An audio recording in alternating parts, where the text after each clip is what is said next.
I was a kid, and I'm sure most of you who are older, we used to have what they called the old family altar, where the old dad would read a few verses out of the Bible, and they'd have a circle of prayer, and that was usually before we were getting on that early school bus.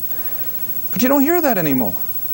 But listen, God hasn't changed. His promises are the same, and when He says pray without ceasing, that's what He means. And when He says in everything, bring me your supplications, bring me the desires of your heart, and bring me your praise and thanksgiving, He still means it. He hasn't changed.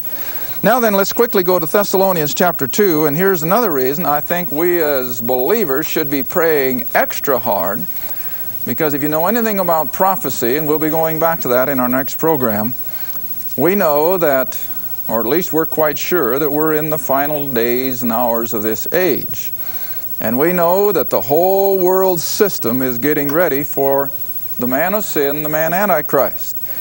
But God has left the responsibility to keep the timing aspect on track so that he doesn't come on the scene before it's time to come on the scene. I think he leaves it with you and I as the born-again believers. 2 Thessalonians chapter 2.